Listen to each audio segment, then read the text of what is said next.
And hello everyone, welcome to the Gaming Zone. I am your host, Chriz, aka The Mole, and joining me for this is James Phoenix Hello. and Anastasia Lesbian. Hello. And we're just here to have like a roundtable discussion talk about the overall series of Kingdom Hearts and our thoughts and dislikes, likes, pros, cons, etc. So yeah.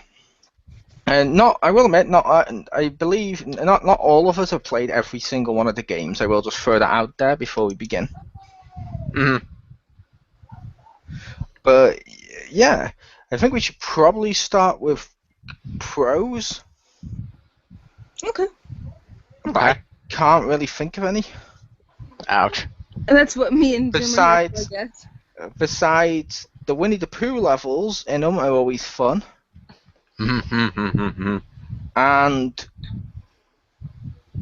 yeah, the Winnie the Pooh levels are fun. So that's my pro.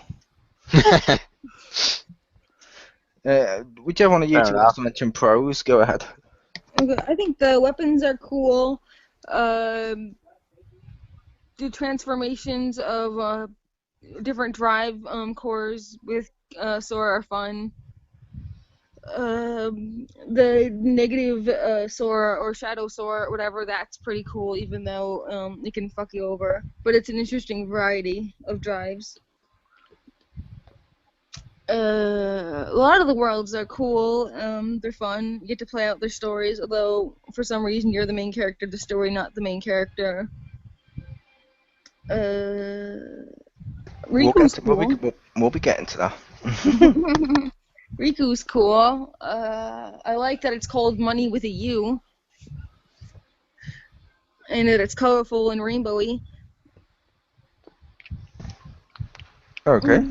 Graphically, it's nice. Voice acting isn't bad. Mostly. I mean, just some of it. The voice acting's pretty good on all of the original Disney characters. Any ones that weren't in an original Disney thing, though, like any of the fucking Keyblade people, their voice just goes through me. Yeah. It sounds like they didn't even try. It enters this really weird stage of like not sure awkward writing or awkward team writing. Yeah. Overall, I would say I like the way they crafted all the different aspects together. They took some Final Fantasy characters, and I had never played that series, so I can't judge whether they did that part well or not. But they took those characters and kind of worked them into this new world with the original characters and worked in the Disney stuff, and they kind of wove this together into a cohesive story. The Disney worlds are really well designed. You always feel like you're legitimately in them. The characters there always feel like the real characters. That's pretty cool. Almost always they have the actual voice actors from the films whenever possible. Only a few instances where that didn't happen here and there for whatever reason. But the substitutes usually aren't terrible. The one world I'll give that exception to is Port Royal, where they didn't get any of the Pirates of the Caribbean cast, but that's understandable given that that would be a little expensive since they're big, well-named actors. But yeah, I would say, and again, graphically it looks good, and the upscaled HD on the two HD remixes look really great. The That's a lot Tron, of fun. the Tron level, like the mini game level with the bike, that was fun. That was fun. That was fun. Wait till you see the Tron Legacy level on 3DS. I also like in the Kingdom Hearts 2, you have the spam training area where you turn into Simba the Pride, get the Gull Wings blade, and you can just spam kill all the things at the mountain at the top. You can get like freaking 20, 30 levels in like an hour. Pretty much, yeah. That is a well-known way in Kingdom Hearts 2 of gaining yourself extra levels at the Pride Lands. Yeah, and I really like the cohesive story and how they've built upon it. It's got a little convoluted, Cohesive yes. story. Hey, it's got a little convoluted, yes, but they've built upon it. They've built an entire, backstory into this whole thing, going back to The what is backstory has backstory. The characters on the sidelines have backstory. There's too much. Like, yeah, instead of having a linear story, it goes sideways now. not quite. It actually doesn't work. It starts at Birth by Sleep, and that's the story of Master Xehanort and Master Ericus, and their 3 apprentices, and we understand how Master Xehanort felt that the darkness was being too weak and it was throwing everything out of balance. He was going to bring the darkness back, and Ericus was a good guy, and they had a fight. We see their 3 students, and we understand the backstory of the Keyblade War and why that didn't happen again. That was, put to a stop ages before even them because it was destroying worlds. And they locked the light away so that people wouldn't fight over it. That whole story that Kyrie's grandmother told her, even back in the, in the beginning of the second game, that's persisted throughout the series. And really how that's built up to what Sora and Riku and Kyrie and all that we're doing today, and how it's all really tied together well through Organization 13, everything that's happened with the nobodies in that situation, even though ones like Roxas and Naminé that weren't meant to be, and how the whole story has kind of come back together to come through to Kingdom Hearts 3, where everything's finally being tied up for the overarching story arc from all these games. They did a really good job crafting it. It's a little hard to understand, yes, but I think it's still really interesting to explore and see, personally. Okay. I kind of lost everything you said from all the games that I didn't play, but Kingdom Hearts 3, yeah. I'll explain it to you later. Since 2. So, yeah. 3 comes after 2. That's all I need. Yep. Until they do an inevitable side story for that as well, which explains shit that didn't need explaining and just further makes this completely ass slock.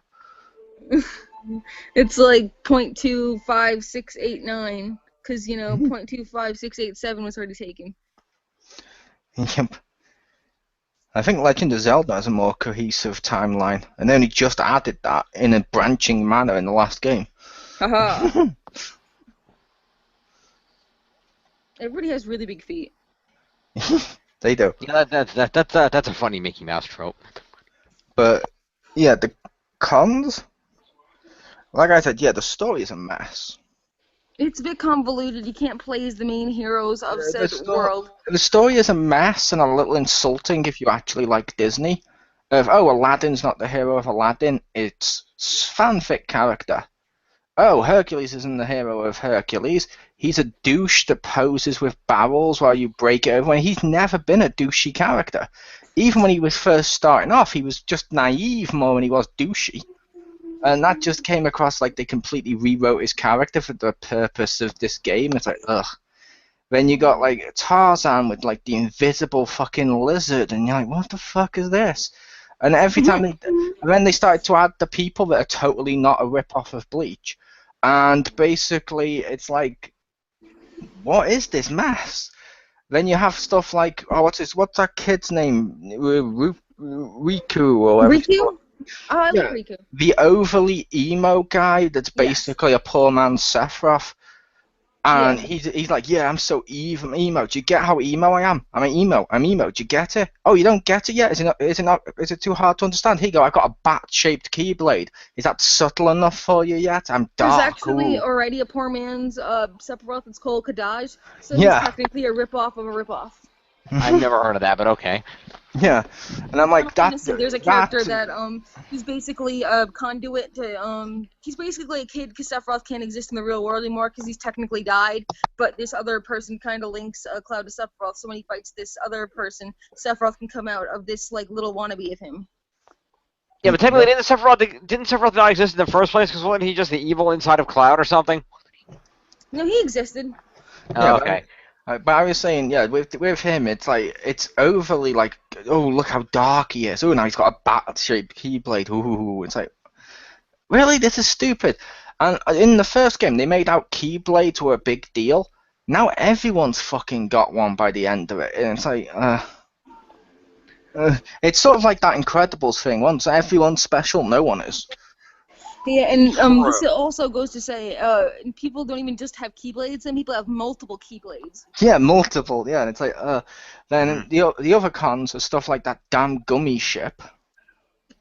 Yeah, the gummy ship shit sucks, even I'll agree with that one. No, it's good in the second one, because in the second one you can build upon it, and you can have, like, side missions in the stories and stuff, and you can unlock cool stuff. So in the second one, I like the gummy ship, because you can actually, like, do cool things in the, you can do cool stuff with the ship and stuff. Yeah, I've played that part in the second one, and I didn't like that. But yeah, I thought it was better. We also had the stuff like Although In the con section, you have like I said, like that gummy shit stuff. Also, the gameplay is almost atrocious. there is a really bullshit Sora drive that you can only unlock randomly by fighting a certain enemy, and that pisses me off so much because you get the ability to fly once you master it, which is awesome. But like I said, you only get it completely by random by fighting the nobodies. Does Pew And not hear us talking? I can hear you She talking. does.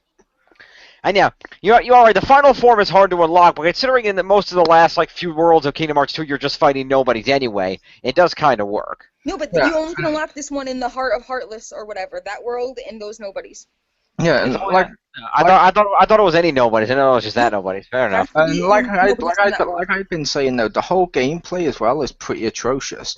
Because the amount of boss fights in the first game and even in the second game and stuff, where the strategy for beating them is stand behind them and hit them, is fucking terrible. That's like idiotic. And It's like in the that's like second, hang on, Pew, I'm talking. But yeah, I said, and that's complete bullshit. You don't do that for boss fights.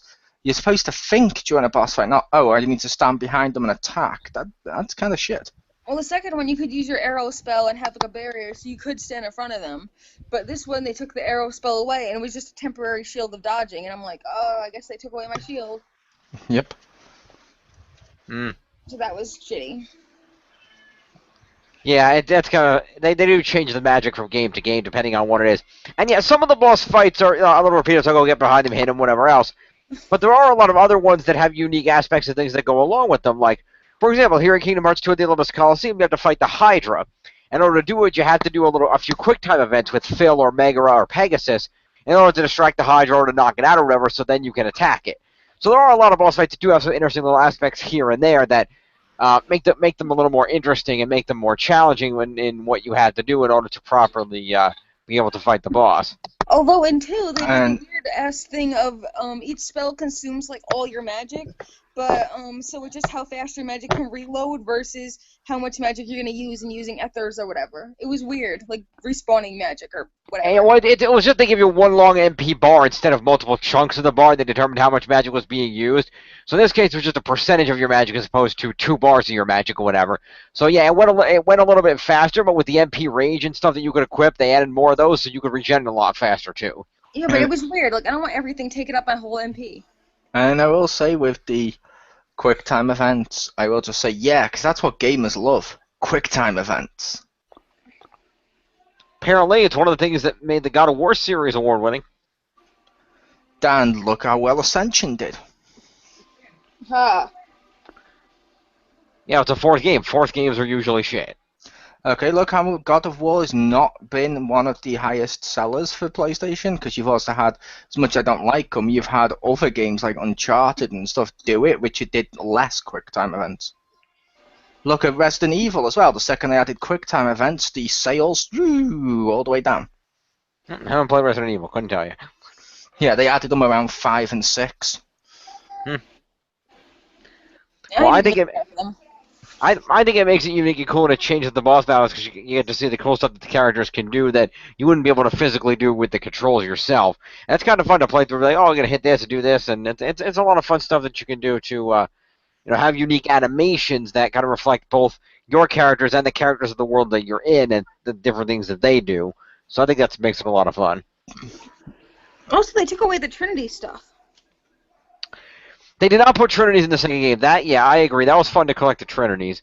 Some of the attacks like the Trinity limited things are still in there. You can unlock those, but yeah, you don't go around collecting the Trinities anymore or any of the 101 Dalmatians. They took out the worldwide collectibles, which I agree. That was a fun aspect of the game. I do wish they had left that in the second game. I loved getting all the puppies. I felt like I was saving them.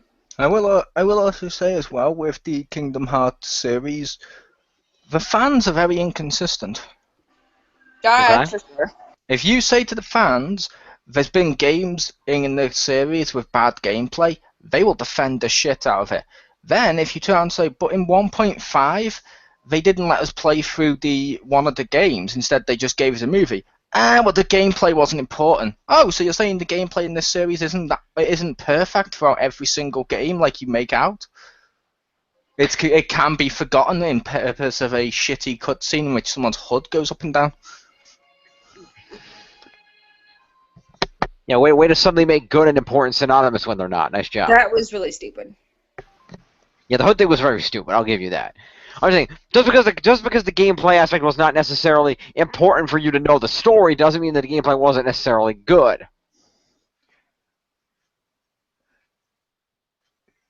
Except I was on about I didn't mention you. I just said a load of fans have even defended the fact they took out that with, yeah, we don't need it. Well, it's like, well, if you don't need gameplay in a game, you've kind of missed the most important part of a game. Right, Why not just turn it into a movie then? Yes, yeah, exactly. Yeah, but in the case of these two sets, it wasn't necessarily about that. It was about catching everyone up on the story, so that when Kingdom Hearts 3 came out, everybody could say, "Yeah, I've played through 90% of the story minus that one that's on 3DS, and I caught up with the story, so everybody knows what's going on going into Kingdom Hearts 3, and they're not confused by the story and that when they go into it. That's the point of this. It wasn't about the gameplay. It was about, hey, here's final mix versions of these games we released, but for these two games that were not as popular, not as well received." It's backstory that you should know about, but nothing you need to necessarily play through. Here it is. Here's the backstory. You'll get the story of it. You'll know what's going on, and you don't have to worry about all the other stuff. Which would it have been nice to play through those games? Yes, of course it would have. But I also understand that there's time constraints in putting these things together, which is why they didn't do it the first time. And with the second one, even as a diehard Kingdom Hearts fan, I agree. Coded. It was fun to watch the movies. Don't necessarily need to play through that. It wasn't necessary. Like I said, they knew. They called themselves on their own shit. They knew it was shit. Nobody wanted to play it. Yeah, and I was also gonna say with that of if they wanted to catch people up with the story, so they wouldn't be confused, don't give them the story. I watched that cutscene, that big cutscene one on 1.5. I didn't know what the fuck was going on, because of like all the glitches in the fucking actual cutscene itself, and the fact it was like, oh yeah, now there's like they've done in the whole story of Kingdom Hearts. It's Heartless, now it's Nobody's, now it's this, now it's that. It's like you're trying to make it seem important by doing a hierarchy, but in doing so, it's just a complete clusterfuck. There's more story, I think, in the Michael Bay films. No, because it makes sense. The idea is that when somebody, quote-unquote, dies or loses their heart, there's different beings that are created as a result of this, different aspects of a person. That's what the whole thing is about, is a person is made up of a lot of different aspects, and it's very complex for a person to be made up like that. And so, there's the heart, there's, the body that's left behind, that becomes a nobody. There's, the heartless, which is, the darkness. There's all these different aspects that make up a person that are created. The whole idea is, what the heck was up with those people with the numbers on their hand? What were they? What was also up with the fact you had a girl randomly turn into Sora who's not Sora, which was bullshit and stupid.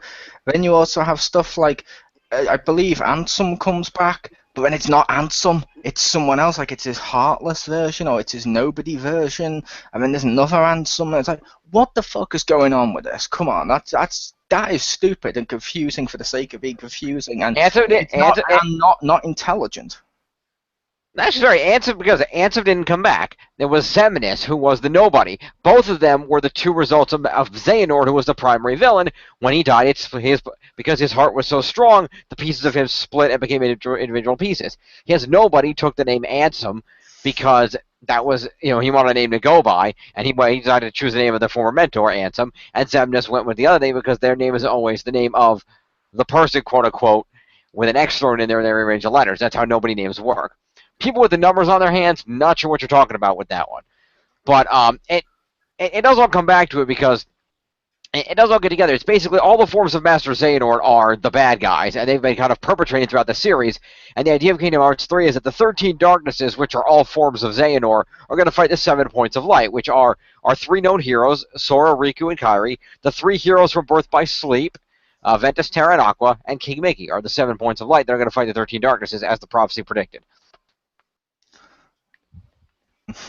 Which I hope he heard it the way I heard it. Because even him explaining it, it sounds stupid, and it also sounds really confusing, and like they just made shit up per game. I'm gonna go. They had no overarching story in mind. They're just like, oh, we're doing another game for cash. Fuck it, let's do this. Let's just add this. I'm gonna go with Angel's, like thing about prophecies, and they're all bullshit. Yeah. Fair enough.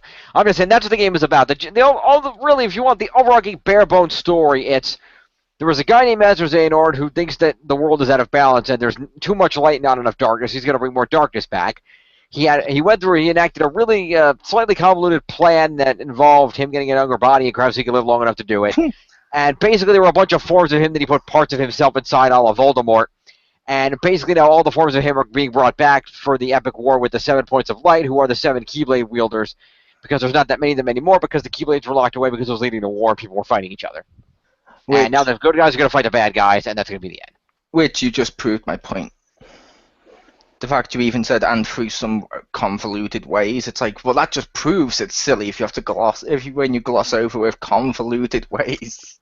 Well, it's not the way. Villains can have convoluted plans and still be good villains. If they're done right, this wasn't. I think it was. I think the problem is the problem is where they started. They built upon it because they started off with this and then they started building upon it. And I agree, when they originally did the first game, they probably didn't have the whole story in mind, and they've probably added it as they've gone on. But I think they've done, given how much there is, I think they've done a good job tying it all together and making it. If you've played all the games or at least read through the summaries of all the games, you do kind of understand what's going on. It does all kind of work out together. See, but they did a terrible job making me care about wanting to understand the characters. Yeah, some of the writing on it is bad. I don't care anymore. By the end of just that 1.5 disc, by the end of that entire thing, I was like, oh, what the hell? This is a chore to get through, not because it's hard, not because it's difficult, or anything like that, and not because, oh my god, this is such a good game, I want to play every part of it, but just because the story was so what the fuck? I think, like I said, fucking Transformers, Revenge of the Fallen had more story than this, and that had none. I can't even remember the story of that. No, this has a ton of story. I think that's the other problem. Kingdom Hearts has almost too much story. Yeah, I'd say it has too much story. Yeah, but it has too much story to the point where it just seems like they're just making shit up for the point of it, just for the sake of it at a certain point, and then that becomes bad story. That becomes almost no story. It's almost bad story is still story. It's like they think they're the Silmarillion of Lord of the Rings or something. Yeah, which, like I said, to be fair, Revenge of the Fallen did have a story. I can't remember what it was because it was that terrible. I just think it had more of a story or a better story than this. Okay. I mean, in all fairness, it's not like Squeenix isn't known for that anyway. I mean, how convoluted is the Final Fantasy story? Better than this. 7 was definitely convoluted, but it wasn't as nearly as convoluted as this. Plus, aren't most of the Final Fantasies almost self-contained? I never played them. I have no idea. They are self-contained. Then what were you basing that on? When I always hear people talking all about Final Fantasy in this game and that game, and I see all the 10,000 different characters, and sometimes one transfers over to this and that, and there was a game where you run around as a chick collecting different outfits, and I don't know. Oh, Final Fantasy VII story is convoluted. There's no doubt about that, but at least it is self-contained. Yeah. Which is fair. Yeah, I think the issue with Kingdom Hearts is that they started off with the first game and it was successful, so they went on to kind of expand the story a little bit. But because they wanted to set up what they came up with the idea for the end, they had to go back and put in backstory in a few other games, and there was a lot of aspects to cover to show how all these different pieces fit together, kind of like a puzzle. And it shows, the story of, okay, here's why there's no Keyblade wielders anymore because there was a war and it was dangerous. Here's why they're starting to come back. Here's Sora. And then running parallel, here's Sora and his friend's story. Here's the story of the 3 from Birth by Sleep, and the story of the 3 from that first movie from the 358 Days Over 2 from the Organization 13. And all the stories run parallel, and now they're all coming back together for Kingdom Hearts 3. I get the whole puzzle thing, but this is you don't know when your puzzle's done. I don't think it's done. It's square and it's boxed in, but I think it needs more pieces. Yeah, basically. That's what I kind of feel like this is. Yeah. Basically, Pew. It sounds to me like this is basically, if you remember it in the comics, the Clone Saga. It had a cool idea, and at a certain point it was supposed to end, but then they just milked the living shit out of it until it became completely unreadable by the end. Never read the comics, but I can understand what you're saying. Yeah, when it was like, oh my god, no, Peter could be Ben Reilly. That's a cool, like the real Peter Parker could be Ben Reilly. That was cool. Then by the end of it, they completely milked it like fuck and brought in like Jackal and all this other crap, and it was a complete clusterfuck by the end of it. The real Peter Parker was Kane. Will Peter Parker please stand up? Please stand up. Yeah, and after all of it, the real Peter Parker is Peter Parker. And they retconned the shit out the entire story really fast, which this game really needs. But yeah, but I think we can do, since we're kind of touching upon it right now, we can kind of do overarching overall thoughts. Yeah, I think and a rating for like the series. Like, well, you can go first, Jim. All right. Yeah, I would say that the biggest thing, like I said, I'm not going to say it's not without issues, because, you know, having played literally all the games in the series, not necessarily finished them all, but I have at least tried playing them all, and I think it's a great franchise. I think they have a lot of great different gameplay ideas. Each game is a little bit different. You go to the different Disney worlds, you see all this wide variety of stuff. It's really a big overarching experience to play this franchise. But that said, yes, the story does get very convoluted. I'm not going to deny that. The story is hard to understand. I've played all the games, and I'm a big fan, so I've made it a point to understand the story. But to someone who, you know, is kind of new to it or who's not as into the whole concept, I can understand how the story could be, ununderstandable, as it were. So I can understand where you guys are coming from on that. It is a kind of a convoluted story. Yeah, it's like the Assassin's Creed franchise. Exactly. Which was also shit after one. True, although at least this franchise didn't randomly kill off its main character for no reason. No, it invented a new character and fucked over all the other main characters. True. That's the idea. It's generally supposed to be. It's the opportunity for you to play through the Disney World, but they didn't. You know, they wanted you to play through it in such a way that it was a little bit different. That you could go there as a character and play through the worlds, which is why they did that. Does it seem a little fan fiction-y and shoehorned in? Yes. But at the same time, the stories are still pretty accurate. You're playing with the main characters, and the main characters are always there in the cutscenes, you know, performing their parts. So it's a little bit different, yes, but that's kind of the point. It's supposed to be, here's the world, but it's different because the Heartless are here. So the story is different from what it is, as you know, because the Heartless or the nobodies of the darkness or whatever it is in your particular game invaded. I give them credit for at least keeping track of the story and having the story at least make sense if you do have played all the games, and if you have studied a little bit, it does fit together and make sense, and I like how they add pieces. It is pretty cool. But for those of you who are a little convoluted, don't worry. Kingdom Hearts 3, they've confirmed, is the last game for this particular Kingdom Hearts story. The next time the new Kingdom Hearts game, it'll be, you know, similar gameplay stuff, but it'll be a new story, so you won't really need to know this story. So you can kind of jump in at that point. But overall, like I said, if I had to rate this series overall, you know, which, you know, there's so many different games and aspects, I would say the series overall is at least a good 8.5. I mean, maybe a 9. I mean, it's a really great series. It's been on a, I mean, I certainly take points away for the wide variety of systems it's on, which is why they released the 1.5 and 2.5 HD remixes, so that you could get 90% of the franchise on one system and actually play it all like a jump on it if you didn't play any of the games, which was very nice of Pjoenix to do.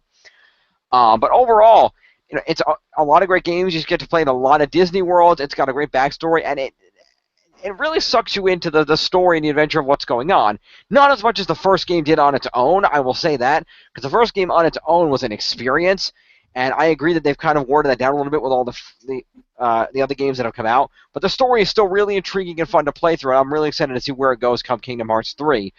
And I do encourage you, if you have an opportunity, 1.5 and 2.5, they're out there, they're on PS3. Pick them up. There are a lot of, if you've played a few games in the series and you haven't played the rest, give it a shot. It's not bad. You know, you'll eventually understand the story. You know, starts with Birth by Sleep, Kingdom Hearts 1, 358 Days Over 2 runs concurrently with between 1 and 2, along with Chain of Memories. It's kind of tied in there, and then the 3DS one is later, and the DS one is after that, and the rest of them are after Kingdom Hearts 2, leading into 3. So, yeah, I'd say give it a shot. At least play through Birth by Sleep, because if you play through some of the other games and it seems like there's a lot of stuff going on, there's the Organization 13, it's confusing. If you play Birth by Sleep, it starts to make a lot more sense, because that was the game where they really filled in the backstory of where everything we've seen came from, why it is the way it is, the details of the Keyblade War, who Master Xehanort and the main villain is and why he's doing what he's doing and how all the different villains fit into being parts of him. They really explain it pretty well in that particular game, and it's a really great game. The characters are good. They do a good job of the Disney worlds. Play that game in particular, and you'll understand the story a lot better. But give them all a shot. It's a great series. Like I said, I give it about 8.5, maybe a 9. I'm fanboying a little bit. It's probably higher than what most people would say it deserves from a strictly objective level, but that's what I give it. Alright, Okay, and Pew? basically, all the handheld ones except Dream Drop are crap, and I would say watch the cutscenes. Mo would disagree with me because he liked the cards one. I did not, but that's fair enough. I didn't like that one either, so I sympathize with you on that. No, but I'm like, I didn't like any handheld ones other than the Dream Drop because that's Poke Hearts. So that's Pokemon with Kingdom Hearts, so that's fun. Basically, if you like the idea of a Final Fantasy game with Disney levels, and that's it, that's it. Disney levels. That's all we're telling you you get. That's all we promise you. The rest is just whatever the fuck we feel like. So if you like that concept, you don't care about anything else, yeah, sure, check it out. You know, start with the first one and see if the other ones are for you. Console only and 3DS Dream Drop. So, but yeah, if you like that, then go right ahead. Yeah, I gotta agree. Even if you can't follow the story, it's worth it just to go in and see the beautiful Disney worlds that they created for this and seeing the characters. It's worth it just for that, even if you don't understand the total plot line. Like I said, if you like Final Fantasy and you like Disney and you want them together in a weird way, it's for you. Yeah, I would say even if you just like Disney and you want to see Disney worlds, play it, because I've never touched a Final Fantasy game, and I like the franchise. I don't know the Final Fantasy characters that well, but the versions that I've seen here seem pretty cool. I don't know if they're accurate to their original selves, but hey, one thing I do know, Final Fantasy fans, hey, Aerith is alive. Huh. There you go. And fair enough. My rating for this would be, yeah, like I said, the story's atrocious. The gameplay's not fun. Yeah, I kind of like that rechain of memories because at least that had more thought when you did the gameplay. But yeah, overall, this, like, if you like Disney, you're better picking up something like Disney Infinity, because at least that one you're playing through Pirates of the Caribbean as Jack Sparrow, or you're playing through The Incredibles as The Incredibles. You're not playing through as a fanfic character that completely, like with the Aladdin world. That is a slap in the face to fans of Aladdin, that Aladdin's not the main guy and all this, because basically it turns out Sora is the main one. Sora defeats fucking Jafar. Sora helps him get into his fucking genie state, or the Heartless do, and it's like, it's taken away everything that makes Aladdin Aladdin. It takes away everything about it that made it good. And it's like, no, fuck that. That's an insult. I'd say play Disney Infinity. Or if you want an RPG that's in a similar-ish way, play the Final Fantasy games. I would rate this series a void. Oh, also, just to mention, another good thing about this is just to see all the Final Fantasy characters, all the popular ones that you like, and yes, all the popular ones, I laugh at that, coexisting together in one cool universe. I kind of wish that was a game by itself, you know, without... It is. It is. It's called World of Final Fantasy. Right. Sorry, I forgot about that. But yeah, like I said, I rate this series a void. But yeah, I would 6.5. Okay. That's a void, 6.5, and 8.5 to 9. Yep. But a variety of opinions. Fair enough. But yeah, I was your host, Chriz, aka The Mole, and I thank you to my guests. You're welcome. And see ya.